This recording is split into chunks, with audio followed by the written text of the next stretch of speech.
Hey guys, how's it going? Welcome back to another episode of Airtime with Jordan. I'm your host, Jordan Faso, and today we are going to be running through a few things. I'm going to start off with just a sort of general state of the game discussion of the AFL regarding concussions, suspensions, and some of the rule changes, like primarily the holding the ball sort of decisions that is causing a bit of frustration amongst fans at the moment. And then I will do a bit of a dive into the grand finalists of last year and have a bit of a stock take of those two teams in Collingwood and the Brizzy Lions. And then at the end of the show, we're also going to have a second edition of the Secret Star Society. So stay tuned for that. And then I'll also give a few tips. I'll give my tips for the weekend, who I think's going to win and where. So let's get into it, I guess. I think at the off the top, let's start with the concussions. So we saw on the weekend, Jordan Dawson, Harry Mackay, and Harris Andrews all got concussed. Appeared to be concussed anyway, and the AFL has issued a please explain to these clubs. So it's just getting to the point where it's a little bit confusing for players and teams, and there's no, like, the AFL's sort of like implementing like processes after the fact, it feels like a lot of the time. So I think that all those cases of those guys on the weekend weren't handled correctly according to the AFL, and whatever the process currently is, where the club doctors are making the call on the sideline, and the AFL are saying that they should be getting them off quicker. It's sort of in itself a bit inherently biased in terms of the doctors, because like they're employed by a club, and the club has a set of goals, and the club obviously is going to have some pressure associated with those goals. So whether the doctors want to say that they can remain completely unbiased and uninfluenced by these sort of factors around the club, then I just don't think that's possible. I think that there's just always going to be a bit of perceived pressure from working in a club, and we can say and do whatever the doctor reckons, but that in itself is an issue, because the doctors, however impartial, as I said, they're trying to remain. They still have an association with the club, and have a potential unconscious bias, I guess, in those situations where they're like, oh mate, well, the player's waving me off, like I've got to get off the field, and so of course the rules are going to be bent in those regards, because the AFL hasn't really come out and said like what is expected. I know that they're like saying, they have said what's expected. They're saying you need to get the player off immediately if you detect a concussion. So if you're leaving it up to someone who's involved at the club, of course the rules are going to be bent a little bit. So like on the weekend, Carlton take off Harry Mackay after a few minutes. He kicked a goal while he appeared to be concussed, which in itself was a credit to Harry. They then followed through with the concussion test, and he returned to play after passing said concussion test. So why are they getting a please explain for following the process that the AFL set out, when the AFL itself hasn't like followed up on the same process all year equally across every club? So I know that Carlton, didn't take him off immediately, which in itself is not great. He appeared to be concussed. I think he's since passed the concussion test, so I don't really know what the AFL want them to do there, and what the please explain would be. Like, if you're going to ask them for a please explain, then why would they rubber stamp and give the Jeremy Cameron one earlier in the year, where he got concussed very clearly, was waving off the doctor for about 10 minutes while the doctor was out in the field trying to perform, I guess, which was a concussion test on the field against Port Adelaide. But the AFL rubber stamped that one as being a fine process, and that all precautions were taken, I suppose, is them rubber stamping it. I don't know, it just seems like a bit of a weird situation where you had Jeremy Cameron, who was actually concussed, missed the next week. They were playing up in Darwin the next week, and the AFL said that was all fine, yet they're issuing a please explain to Carlton. I just feel like there's a few inconsistencies. Like, I don't know what the process is necessarily, and why they haven't come up with a standard solution for clubs, because like they're trying to put the onus on all the doctors to say like, yeah, you got to get them off the field, etc., etc. But as we saw with Jeremy Cameron, they're just waving the doctors off. There was a situation earlier this year as well where St Kilda were playing West Coast, and it was like a late game situation, sort of close one. Rowan Marshall was concussed or appeared to be concussed, and the St Kilda doctor tried his best, was out in the field trying to get Rowan Marshall off to do a test. But the umpire eventually told him to exit the area of play, and the crowd even started booing because there was like this awkward sort of standoff between the umpire, doctor, and Rowan Marshall, and clearly there's no direction. There's not a clear direction from the AFL about what the solution should be, because it seems like no one has the autonomy in those situations to make a decision. And I think that we need to find a solution where players, umpires, doctors are all in agreement on what the actual process is, because it seems like a bit of a mess at the moment. And I think that, ironically, the NRL are actually a bit more progressive here. I say ironically because they tend to be a little bit less progressive overall, but I think that the AFL need to have a look at what the NRL are doing, and what they are doing is they have an independent doctor who actually like phones out to the referee referee in NRL, I don't know much enough of it, but phones out to them and says like, stop the game, this guy's going under a concussion test. So I think that the AFL need to do something similar. I think that they've got the facilities to do so. They can implement an independent doctor or concussion specialist or whatever to watch the games from the arc. Let's put them in. Let's house them up there. And if they see a concussion on the screen, then bang, call, like radio into the umpire that we already have the umpires marked up, get the player off and get him checked, and no more waving away the club doctors from umpires or players waving away the doctors. It's just a compulsory situation where the player has to go off and get tested properly. I think that's the only solution that I can see is very clear. Like we already stopped games for like blood rules and things like that. So I don't think there should be any blowback of like, oh, it'll ruin the flow of the game or whatever it might be, or if you think it'll be biased by the doctor in the arc, then I don't know. I don't know what to tell you. Get 2 or 3 specialists in the arc to make a decision and have a majority agree that the player should come off if they think a concussion's occurred. So I think, who cares if it's expensive to have that person in the arc? Like the AFL's spending so much money already trying to figure out how to handle concussions with all the legal battles with ex-players and stuff, and who knows, that might actually save them cash in the long run if they have someone who's actually detecting these things in the moment and not letting Jeremy Cameron run out a game with concussion. And I'm sure it's happened multiple times over the year, but that's sort of the example that springs to mind. I think, that sort of just brings me to the point of like what's happening with these, like with the suspensions from these concussions and head-high collisions, not even necessarily full concussions, but at the moment, like I think that I speak for probably most AFL fans, if not all, saying that I'm not entirely sure as to what's going on with some of these at the moment. I guess I'm not a legal expert at all, or even a legal enthusiast, but the AFL seems to want to suspend these players that are performing quote unquote dangerous tackles to have some form of plausible deniability down the track. I guess I don't really know. If someone knows, please let me know. But if any of the concussed players from these incidents decide to then sue the AFL, then the AFL, I guess their objective is to be like, hey, no, we're with you. We suspended that player who was against our rules at the time. We followed through with the suspension, therefore it's an accident and we can't pay you out. I don't really know how it all works, but that's sort of what I understand it might be.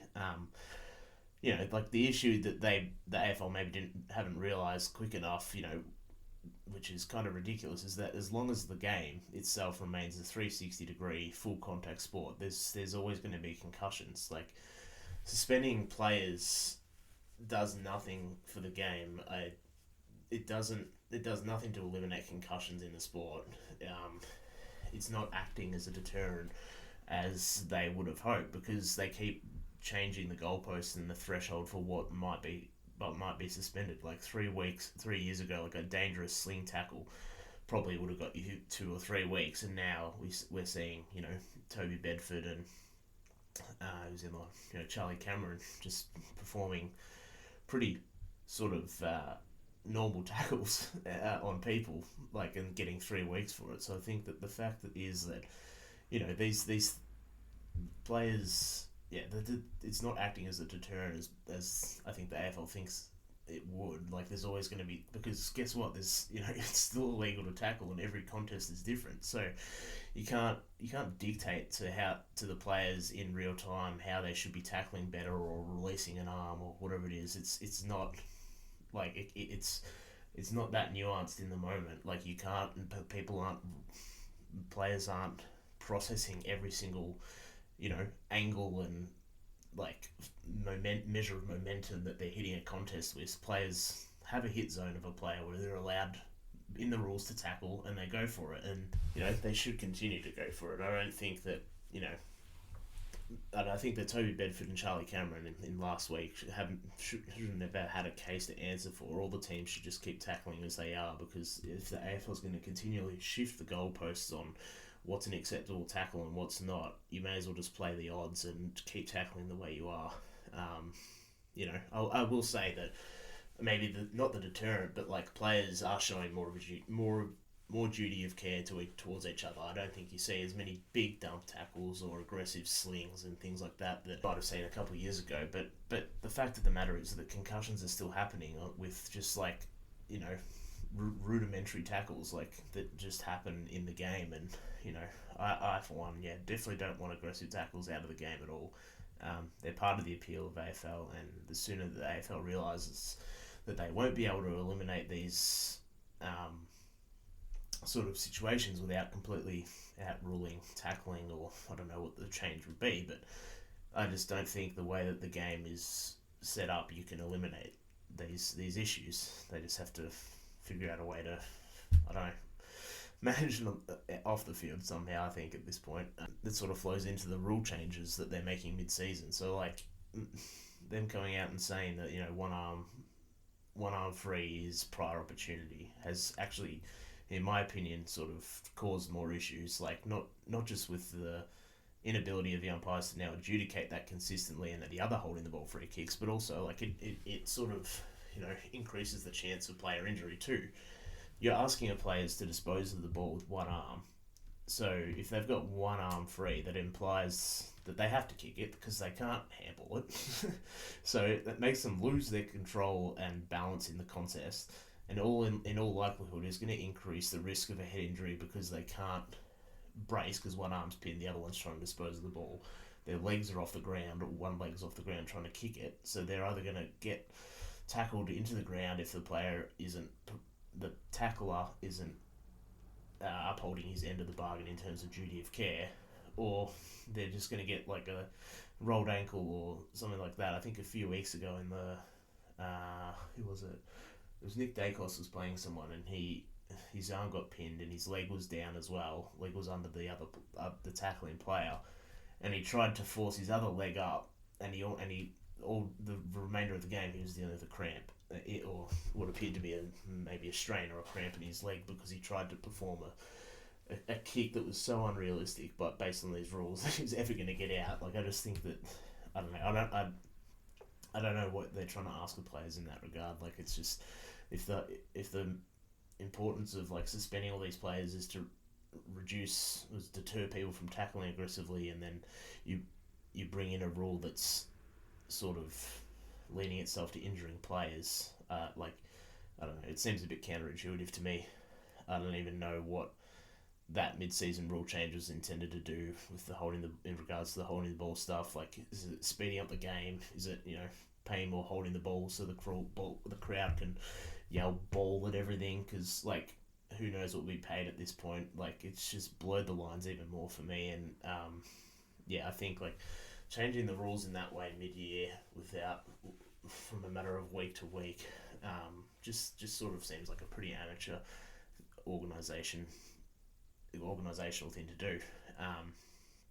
Then with those lines being blurred more, that comes the inconsistency in the calls, and I don't even think you can blame the umpires at this point, because I don't as a fan, I don't know what they're meant to pay. Like everyone else, I just sort of assume everything could be holding the ball. Maybe it won't be. I'm sort of just at the point where, like, if you're pinned and you have possession of the ball for 2 seconds and you tackle, just pay holding the ball. Like, I don't know, let's try and make it a bit more objective than relying on the poor umpire to make a decision using his best judgment of a view that he may not have had the best view of just after he sprinted, 50 metres, keeping up with Max Holmes flying down a wing or something. Like how are you seriously meant to make a subjective call on that play every single time consistently? I think we just got to take a step back and really look at this in the off season, and please no more. Please no more mid-season rule change. I think it's all tied together, and I don't really know what the solution is with concussions and the rules and suspensions and things like that. They're all obviously intertwined, and I don't know what necessarily the solution is, but I think that it needs to be a long discussion over the off season, and all the parties need to come together and clean this up, because I think that the frustration is with everyone now. It's the AFL's frustrated because fans and teams and players are kicking up a fuss about all this stuff, and the fans are everyone's just frustrated. I don't think there's any winner in this situation. So anyway, that's my state of the game sort of rant. I think let's get into some actual footy talk, because as much as I feel justified in complaining about where we're at with the overall confusion that's sort of happened this year, or we've gotten to this year, I think that we need to enjoy and focus on the footy, because it is such a competitive season. So why not make today's theme for... Why not make the theme for today's pod a bit of a stock take of the grand finalists from last season and how they're going? So obviously they're both sort of going in opposite directions at the moment. And I'll start with Collingwood. Another loss on the weekend to the mighty Hawks. Very happy with that win, by the way. But I think just I will just go through a bit of Collingwood's, where they've sort of gotten to this year, or how they've gotten here this year, and I think it sort of starts with the lack of consistency from some of their key players in the team, in terms of just the actual team construction that they've had week to week. You look at some of these guys, Mason Cox has played 11 games, Jamie Elliott 10 games, Brody Myercheck 11 games, Tom Mitchell 6 games, Jordan Ngoe 12 games. So, all those guys are part of the best Collingwood team that they can field out there, and I think that not having those guys consistently this year, although they may not be their absolute best players necessarily, minus maybe DeGoey at times, and even that being said, Jamie Elliott, Myercheck, DeGoey, all three of those guys are very, very important guys to the Collingwood Footy Club. So I think that not having them consistently this year definitely has put a strain on the younger players, and that maybe are trying to carry a bit more than they're equipped to deal with right now, and then also putting a bit more strain on some of the older guys that have been healthy and are carrying them. And in a perfect world, they probably wouldn't have had to rely on Scott Pendlebury and Steele Sidebottom as much as they have this year. Sidebottom's only missed one game and Pendle's missed 3, so I think that they probably would have wanted to go into the year being able to manage them. I think earlier in the year they actually managed Tom Mitchell for one game before he actually got injured for the majority of the season now. But they probably would have been on that similar program, sort of play. Hopefully the team's performing and being able to take a week off here and there for Sidebottom and Pendlebury, and coast a little bit into the finals.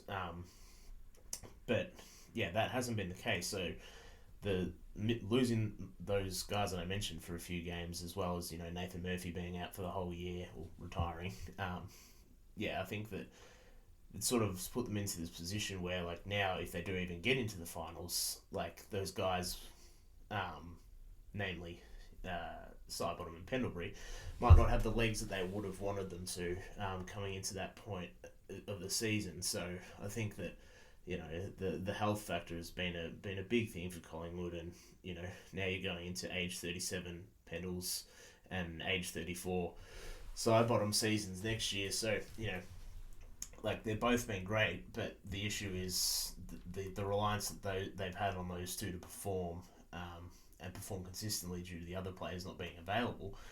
I think the issue that I have is that as great as those two have been this year and consistent, they had a fair reliance on those two to win the grand final last year, and the fact that in all likelihood they're probably not they're not winning the finals this year. They might make it. They won't be winning the finals this year, I don't think. And then you're trying to compete with those guys and a lot reliance on them potentially next year as well. So I think the question is, where's that improvement coming from the Pies, and like with the improvement being like from the other players, because you don't want to have to rely on those guys to get through another season to the same degree they have this year. So it's a credit to those guys for getting to this point, but it's not in Collingwood's best interest the way it's sort of happened. So just taking a look at the age profile here, you've got a few guys that are 30 plus in Sidebottom, Pendles, Jeremy House 34, Tom Mitchell, Jamie Elliott, Jack Crisp is 30, Will Hoskin Elliott's 30, Mychek and Cox as well. So those guys are all, like in the latter stages of their career. Whether they're going to be able to be the core of a premiership team, probably not. But they'll be able to contribute if the group of younger players of note, if they should be able to compete again next year if these younger guys can continue to perform and get better. So they're not all like super young, but you got Bobby Hill, you got Nick Dacos, you got Josh Dacos, Pat Lipinski, Jordan Ngo's only 28, Brandon Maynard's 27, Isaac Quaynor 24, McCreary 23, and even someone like one of the lesser known players, maybe the Joe Richards, who I quite like, is still pretty young as well. He's only 23 or 24. So I think you're looking at that list and you're seeing the guys that are 30 plus. You have those younger guys from 20 to 27 sort of range who can still got a fair amount of footy left in them, and you think, well, how do they get back there next year? And like with a list profile like that, you're sort of relying on them being healthy again, and you don't want any drop offs from the 30-year-old plus guys. You sort of know that that younger group, what they're capable of, I guess, and hopefully a bit of natural improvement just from being a year older for some of the actual younger ones there. But yeah, as I said, you're relying on them to be healthy, and again have not too much drop off from the 30 plus year olds, because that will mean that next year is probably the last time that this iteration of Collingwood will contend. So that's two sort of factors right there, like the health and no drop offs from those guys, that if I was a Pie supporter, I wouldn't be necessarily expecting both of those two things to happen.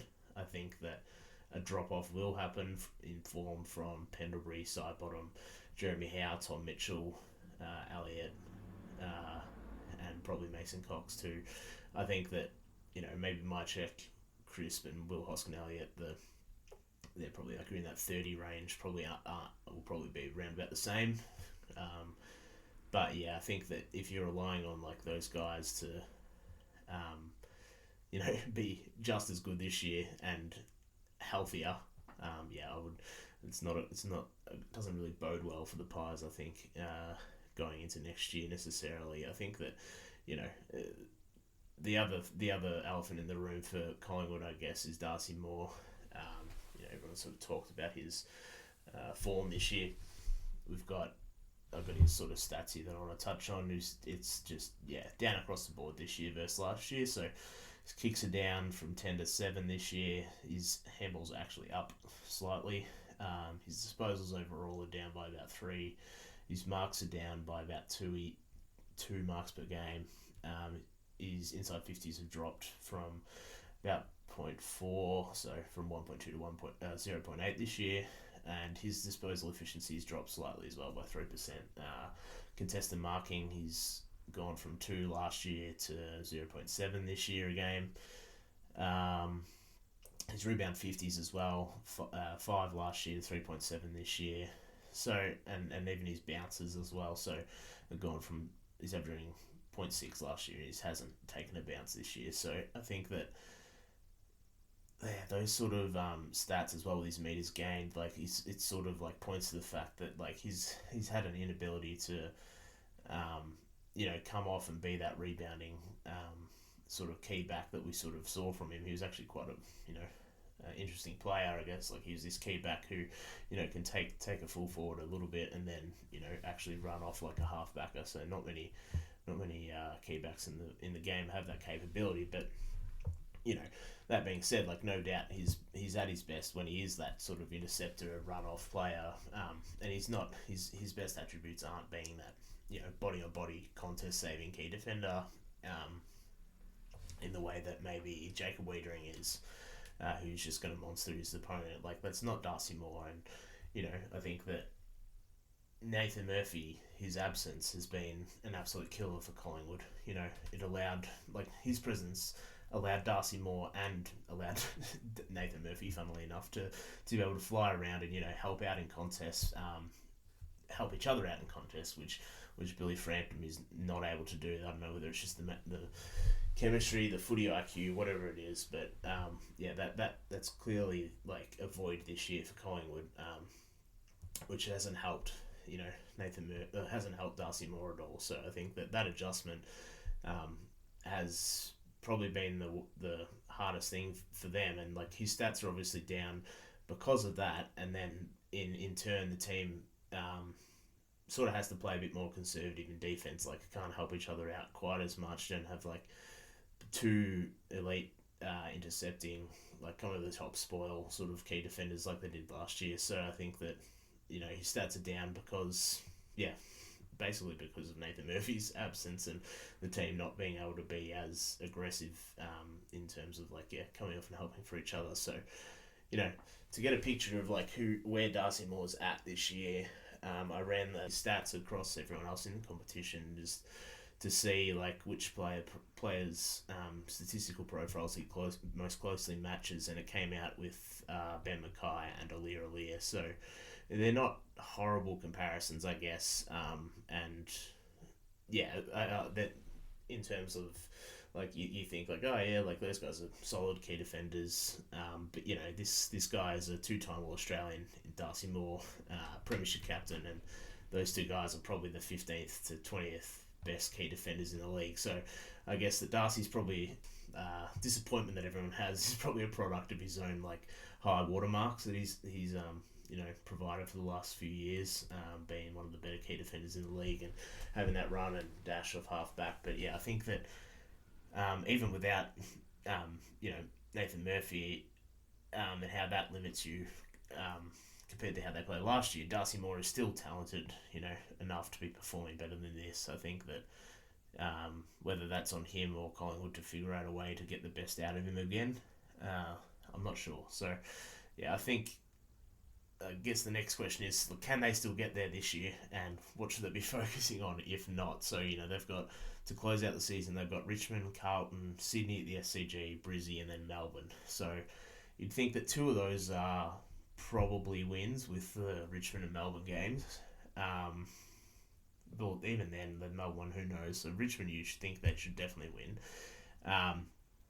So then the Carlton, Sydney and Brizzy games they need to show up for, and you know the thing now is the percentage is now the issue. So not only are they a game behind the Doggies, Melbourne, and Hawthorn, they also have the worst percentage of the lot. So that game against Melbourne in the last round of the year is turning looks like it's going to be a big game. If they're both still in the race, they could be competing for the last spot if things shake out that way. But you know, with the position that they're in, like you'd think they probably need to win at least 4 out of those last 5 games to even have a shot. So I'm not sure that they're doing that this year. I just don't see how they're going to beat those teams. But I mean, they are the premiers, so maybe they've got a bit more juice in the tank still. But yeah, not looking great. But you know, if not this year, then when? I guess like what's the next move for Collingwood? And you know, for me, I think that they need to potentially, yeah, just retool this off-season and launch again is probably the play. You know, I think given the age of the list, like they've still,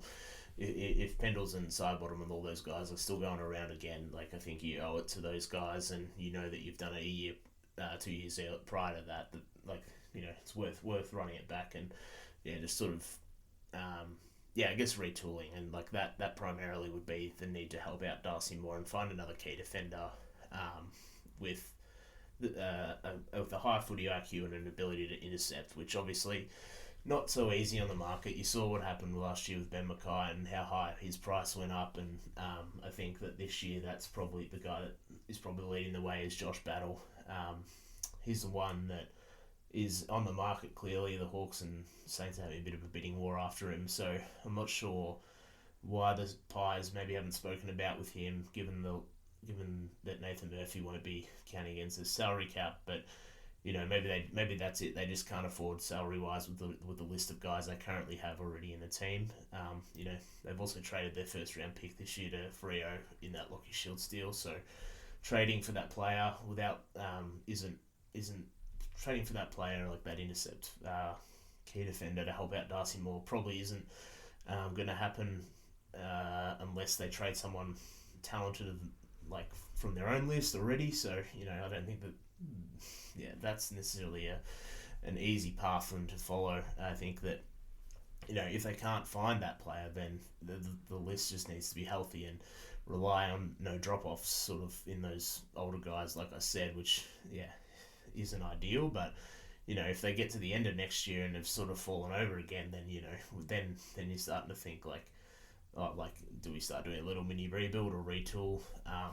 Because I think that it's worth running back this list. They've obviously won a premiership if they can just retool a little bit now. But if they get to the end of next year, what do? Do they go full rebuild? I don't think they really would. I think that being able to do a mini sort of rebuild is more affordable to the Pies than other teams. They have that younger group of players that should hold on together for 5 or so years, led by obviously Nick Dacos and Co. But they are Collingwood, so they're always going to be able to attract talent and probably bounce back quicker than some other teams would. So the way that they'd probably do it would be probably just trading some picks if they fall out of the 8 for a year or two. Trade those picks for some, and maybe a combination of some of the older guys that might be able to help other teams, like with Jack Crisp or Will Hoskin-Elliott. That could help teams that are trying to compete at that point, that immediate point. I think that they wouldn't want to be waiting for 18-year-olds to develop with those if they fell out of the top 8 for a couple of years and take those kids. I think that you've got a group of, like what I said earlier, you Bobby Hill, Nick Dacos leading those. That they've got some pretty good elite young talent. So I think that you want to capitalise on that. Nick Dacos is ready to win right now. So if they do that, then if they hit on some of the picks around the margins later in the draft, then I think you see this the younger brigade start to be the core and not have to rely on those old guys quicker than what a full rebuild might take. I think that they've still got enough impressive young players that and that can probably get the torch passed to them a bit sooner than other people might think, even if at the end of next year some of the older guys take a step back or move on. So at the end of the day, they do have a bloke named Nick Dacos as well. So I know I was a bit reluctant to believe the hype on him, but fucking he play. He's very good. You can't really dispute how good he's been at this point, at this early point in his career so far. I think once he figures out how to break tags, and whether that's being doing a bit of what Geelong have done with Tom Stewart, being able to switch with a half-backer into the midfield and vice versa to try and throw teams off and free him up a little bit. I think that through some of the people they've missed this year, he's definitely had to play a bit more midfield. But I think that he's very, very damaging off half-back. So I think that if they can get a bit more of a blend there, then that might help his tag out. And that's sort of just one for the next few weeks, I guess. But ironically, let's get to the losers from last year's granny, who are actually playing in the probably league best form at the moment. We've got the Lions. They're currently rising, and the rise this year has probably been allowed because of how close it's been from the rest of the comp. If they started how they did, they might be too far back. But here they are, hottest team in the league with the 7-game win streak at the moment. They've got the second best percentage in the league at 119% after their slow start. So Fox Footy, that's one for you. With your illustrious premiership window, they're in it. But what's sort of behind it for the Lions at the moment? I think that it's probably just that not normal, but teams generally, if they lose a grand final, have had a bit of a lull the year after. So lucky enough for the Lions, that was sort of just the first few rounds of the year, They've bounced back extraordinarily. I generally think it's just the team effort and sticking to what made them good last year. Obviously, they lost a few players, like with Kitty Coleman going down early in the year, which prompted them to have to use Zorko back there again, which, good little substitute to be able to make, I guess, for them. But they just have so much talent across every line, and a blend.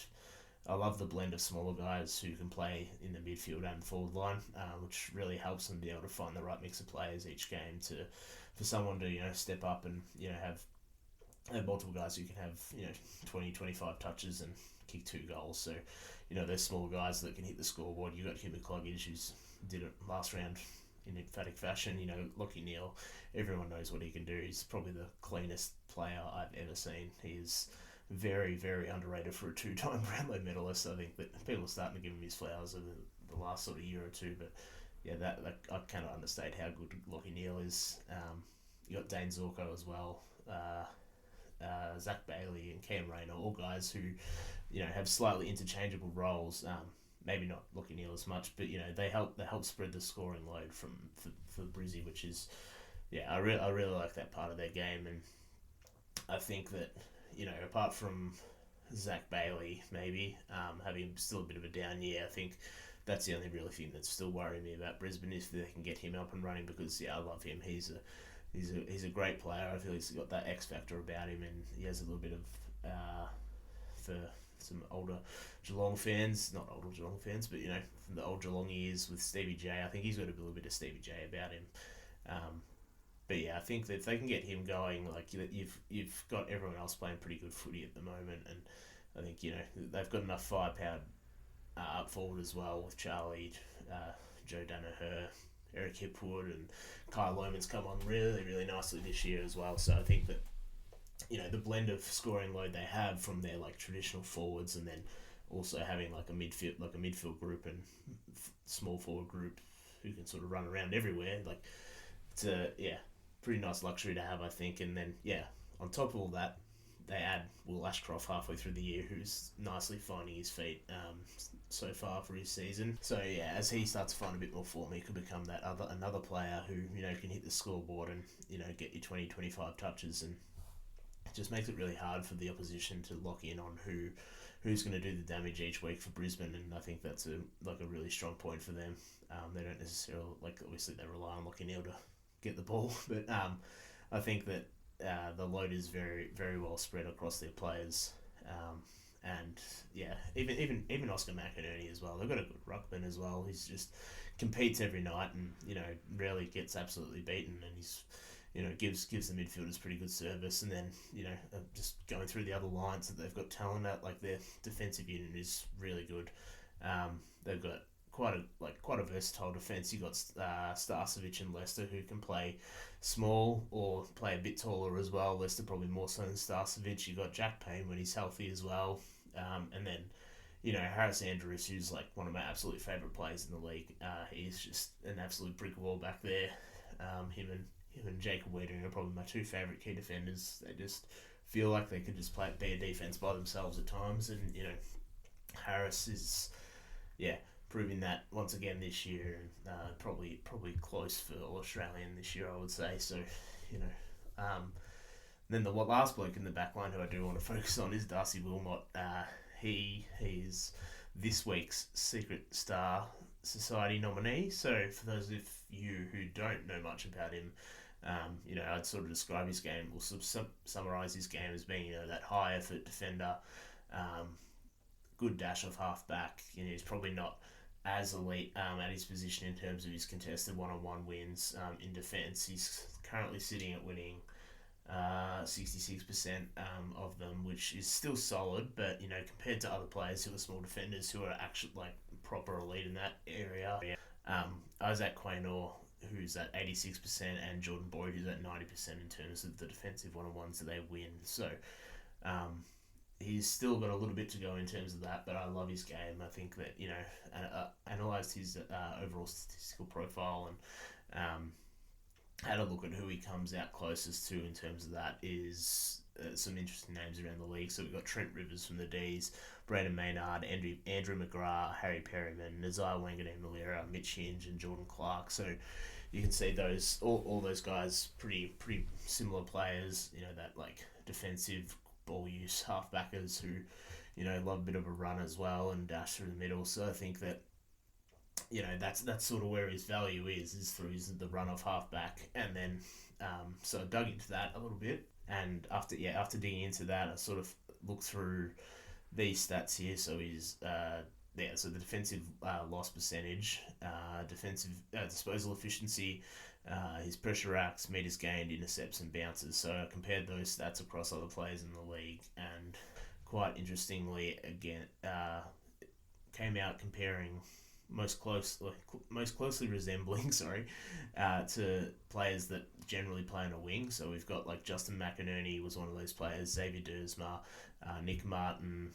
Miles Bergman, and Harry Perryman again. So I thought that was a nice little interesting wrinkle where our guy Darcy Moore is able to play one-on-one in defence unlike some of those guys, but he has that sort of like run off halfback like a winger, like in much to like in the same statistical profile as a winger might. So yeah, that's why he's the this week's Secret Star Society nominee, and next time I will not be focusing on a halfback like I have for the first couple. So shout out to my boys Bodie Ewland and Darcy Wilmot. They're both very, very nice players coming along well for the two Queensland clubs, and I'll try to expand on the positions next time, and not that I'm only choosing them, but I just like those guys at the moment. But yeah, let's get into some tips for this weekend.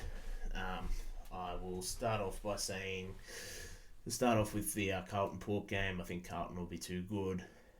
Geelong versus North, I'll be taking Geelong down in Tassie, although North have been very good lately. Credit to them. They're starting to show some signs of what they could be. We've got Brizzy and Gold Coast in the Gold Coast. I'm going to take Brizzy. I think they're just playing too good at the moment. And Gold Coast, I know that you only ever win at home, but I think you're going to take a loss at home now. So, yeah. Moving on to the Saints and Dons. I think the Saints are winning. I think Essendon are in free fall at the moment, and I would not want to be backing them at the moment. They just look like they've just sort of hit a wall, I think, and the Saints and Ross Lyon during the week said they want to spoil a few parties, so they might be still a bit motivated compared to where you think the Saints might be at this point in the year. And then we've got GWS and Melbourne. We'll be taking GWS there. Freo, I will take over West Coast.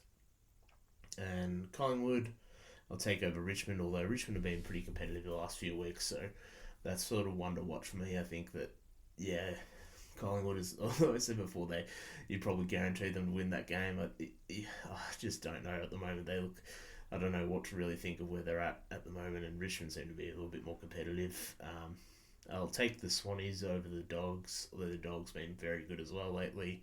And then the Mighty Hawks will get it done over Adelaide and continue our march towards the finals, hopefully. So, yeah, thanks for listening, everyone. Have a good weekend, folks, and enjoy the footy, and try not to get triggered by the umpiring calls and suspensions that are inevitably going to happen. So, yeah, catch you guys.